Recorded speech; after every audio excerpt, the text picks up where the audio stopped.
നമസ്കാരം സുഹൃത്തുക്കളെ, ഞാൻ നമ്മുടെ പത്തനാപുരം KSRTC ഡിപ്പോയിലാണ്.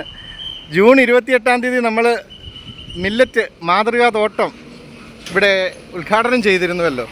ബഹുമാനപ്പെട്ട ട്രാൻസ്പോർട്ട് വകുപ്പ് മന്ത്രി ശ്രീ ഗണേഷ് കുമാർ സാർ ആയിരുന്നല്ലോ ഉദ്ഘാടനം ചെയ്ത്. ഇതാണ് ഇതിൻ്റെ ഒരു ഇമ്പാക്റ്റ് എന്ന് പറഞ്ഞു കഴിഞ്ഞാൽ, ഒരു ദിവസം ഒരു 100-ലധികം ജനങ്ങളെങ്കിലും ചാമയും തിനയും വരകും എന്തൊക്കെയാണെന്ന് മനസ്സിലാക്കുമല്ലോ ഈ ബോർഡ് വെച്ചിട്ട്. ഇത് തന്നെയാണ് നമ്മൾ ലക്ഷ്യം വെച്ചത്. ചേട്ടാ നമസ്കാരം, ഇന്നിച്ചിരി വളവിടാമെന്ന് കണ്ട് വന്നതാ.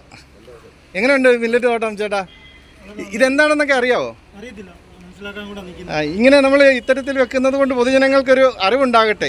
അതായത് ലോക ആരോഗ്യ സംഘടന നാളെയുടെ ഭക്ഷണമായിട്ട് പ്രഖ്യാപനം നടത്തിയിട്ടുള്ളത് ചെറുധാന്യങ്ങളെയാണ്, മില്ലറ്റ്സ് എന്നറിയപ്പെടുന്ന 9 ധാന്യങ്ങളെയാണ്.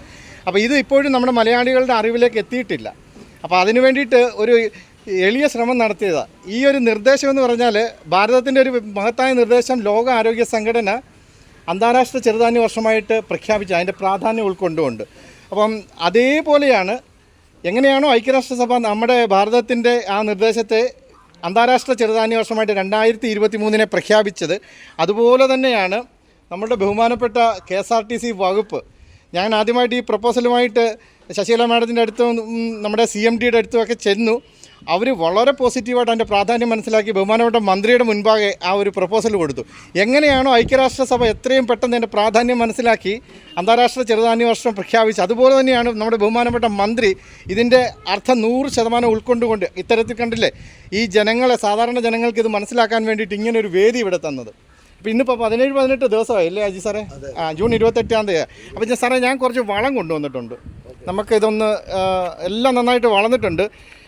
ഇതൊത്തിരി ഉണ്ട് ഒരു ചെടിച്ചട്ടിയിൽ, പലരും അങ്ങനെ ചോദിക്കുന്നുണ്ടാവും അല്ലേ? അപ്പോൾ ഇത് കുറച്ച് വളർന്നതിന് ശേഷം നമുക്ക് ആ ക്വാളിറ്റി ഉള്ളത് മാത്രം നിലനിർത്തിയിട്ട് ബാക്കി നമുക്ക് അടുത്ത ഒരു 10 ദിവസത്തിനുള്ളിൽ പറിച്ചു മാറ്റാം. കണ്ടില്ലേ ചാമ, ഇതൊക്കെ ചോദിക്കുന്നുണ്ട് ഈ വരകൊക്കെ എന്താണെന്നൊക്കെ ആൾക്കാർ അറിയാത്തല്ലേ. അതുതന്നെയായിരുന്നു നമ്മുടെ ലക്ഷ്യം. ഒരു 10 ആളുകളിലേക്കെങ്കിലും ഇത് എത്തുക എന്നുള്ളത് ഒരു വലിയ സന്തോഷം ഉണ്ടാകുന്ന കാര്യമാണ്. അപ്പോൾ ചേട്ടാ നമുക്ക് ഈ വളമൊന്നും ഇടാനേ നമുക്ക് എന്തെങ്കിലും ഒരു സംവിധാനം.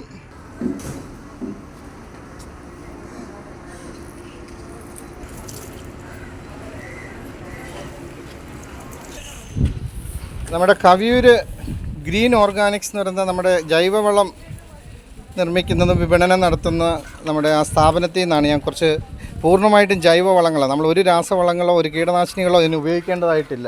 ചേച്ചി ഇതെന്തൊക്കെയാണെന്നറിയാവോ? ചെറുധാന്യങ്ങൾ എന്തിനാണെന്ന് ഉപയോഗിക്കുന്നതെന്നറിയാവോ?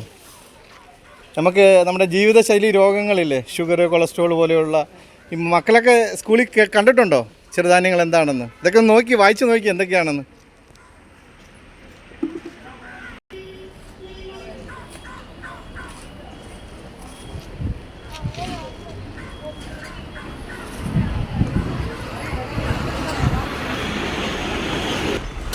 അതേണ്ട ഇപ്പം ബസ്സിറങ്ങി വന്നൊരു ചേട്ടൻ ഇതെന്താണെന്നൊക്കെ അറിയാമോ ചേട്ടാ?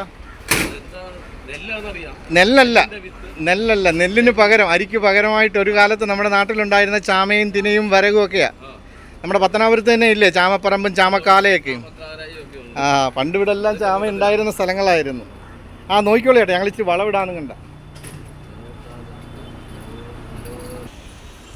നമ്മളിത് ചട്ടിയിൽ വെച്ചേക്കുന്നതുകൊണ്ട് വളം ഇട്ട് കഴിഞ്ഞാൽ മേളിൽ വരും. മഴ പെയ്യുമ്പോൾ അതെ തെറിച്ചു പോകാൻ സാധ്യതയുണ്ട്. അപ്പോൾ ചെറിയ ചെറിയ ഹോളുകൾ ഇട്ട് കഴിയുമ്പം അതിനകത്തേക്ക് വളം ഇറങ്ങി ചെല്ലുമല്ലോ. അപ്പോൾ അത്തരത്തിൽ വേണമെന്ന് ഇടാൻ അങ്ങനെ ഒന്ന് ശ്രമിച്ചുകൊണ്ടിരിക്കുകയാണ്.